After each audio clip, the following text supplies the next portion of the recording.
This video is made for adult collectors because in order to understand who this character is, you have to read a book. Actually, I like reading.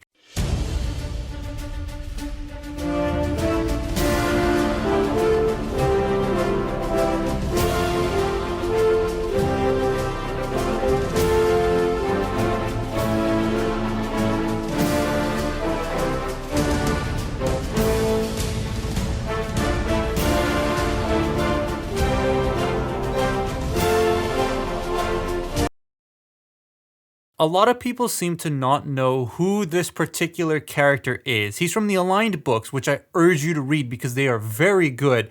Just disconnect them from the continuity because the Aligned continuity is just a mishmash. But once you remove the mish from the mash, it's a lot more enjoyable. But yeah, read these. I don't have the third book because I lost it, but they're good. I think my neighbors might actually have it because we might have given it to them by accident. Thundertron is one of the main antagonists in the second book, and he does a lot. He tricks both sides, he invades Velocitron, enslaves the Junkions to fix his ship, a ship called Tidal Wave. He fights Megatron and survives, and the biggest thing he uses is the Requiem Blaster. He puts that on the bottom of his ship. He's such a badass pirate captain who hates Cybertronians, so it's really cool seeing him get a new toy, because the old one was cool, but dated. Before I go any further, sponsor time! This video is brought to you by Tri-Treats. Tri-Treats is a snack subscription box service that delivers snacks from around the world once a month to your door. Every time they send you one, it's a different country, so you get to try a different country snacks, which is really cool. It makes my family happy because they're the ones who end up eating it all. The box they sent this time was from Brazil, which is a country we haven't actually tried yet, and as usual, I can't eat the snacks, so here's my father eating them because he doesn't have food allergies. Okay.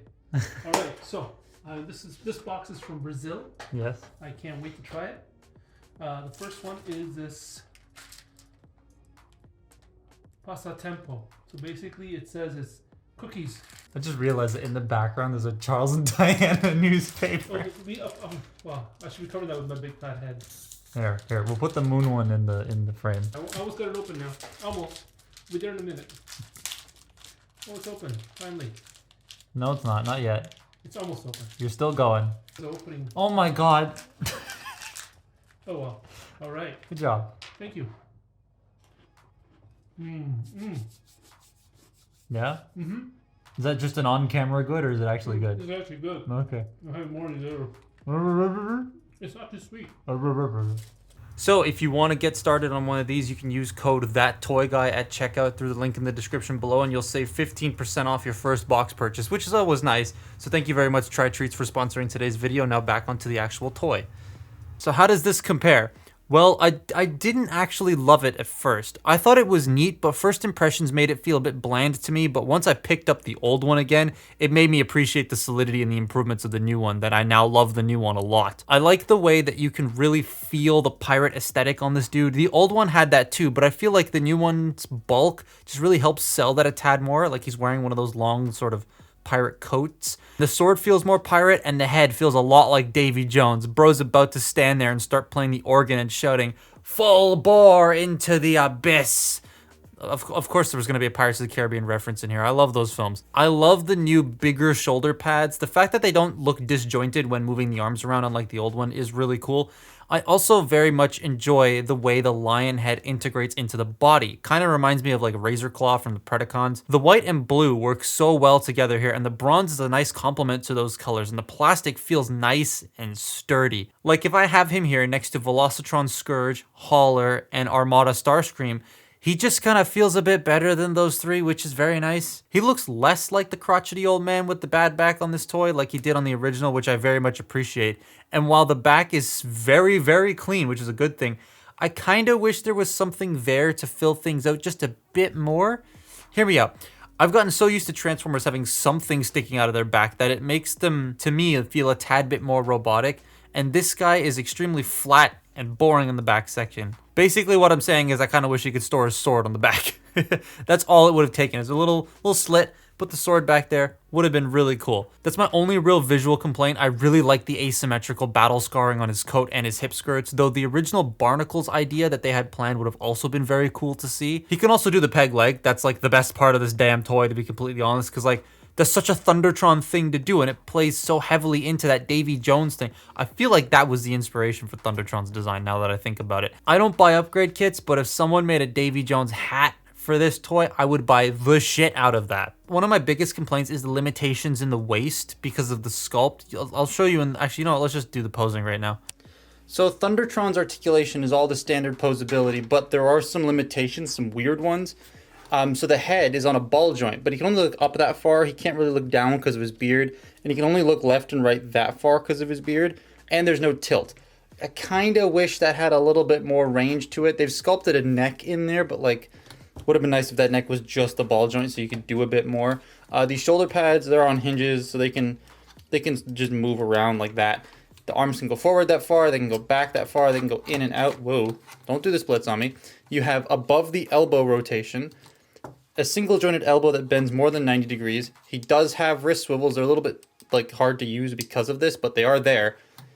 He does have a waist joint. Now, in order to use the waist joint, I like to put the tail out like this, but to do that and then move this up a little bit to accommodate the waist joint, which is a little bit hindered. So what you can do is lift the bottom jaw and chin section of the lion up to allow for more range, and then move this backpack section up for all of the range. So it's that stuff that just sort of gets in the way a little bit. I pinched my finger, but it's not terrible. It's just a little bit fiddly. Hip skirts are on ball joints. They can move out. Legs can go forward only that far because of the sculpt. They can go back about that far. They can go in and out. You have an upper thigh rotation and an above the knee rotation. This is the articulation one. This is the transformation one. You have a single jointed knee that bends all of the way. This ankle can go down, it can go up, and you have ankle pivot. This ankle can go down, it can go up, and if you pull it out just a little bit, you have foot rotation, but no ankle pivot because peg leg. Would have been nice if that was on a ball joint, so you could ankle pivot the foot still. But yeah, he's pretty posable. He's got enough range of motion. Well, it's a little bit better than this dude's, so I'll take that as a win because this guy doesn't have a waist joint. But yeah, he also doesn't have wrist swivels. So it's a much nicer posing experience here. It still is just a tiny bit limited. Like, this guy has more posability just due to the range. So that's the robot. Very competent and very cool, but with a tad bit of limitations to it. Now let's make it a lion. So Thundertron's transformation shares literally nothing with the original, which I like. It's entirely new. You do need to keep the foot on for this. It is entirely new though, which is very, very cool. So to start with, we're going to do the upper body. So you want to take the arms and rotate them 180 degrees at the shoulder, and then rotate them 90 degrees towards you at the bicep. That's the arms prepped. Then you take the chest section, you just sort of pull it out. It's all going to come up like this. You bring these shoulders in like so. Unfortunately, these butterfly joints aren't able to be activated in robot mode because they get blocked by the lion mane. That's unfortunate, but whatever. Then you shift this up so that porthole is facing up. You take the backpack, you tab it into said porthole, and then you clip it in like that. You bring the arms up. Now these two triangular sections, right there, it's a bit dark. Let's lighten that up. There you go. Those two triangular sections will go into the slots in the arm. So you just peg that into place like so, and then bring this down. That will peg into the hands. We'll do these last because these are really, really cool. So then you want to peg the back coattail section in and just bring the hip skirts just out for now. Now the legs, you rotate them at the top, then rotate them at the bottom, and then shift them in like this, and then bend at the knee and bring it down.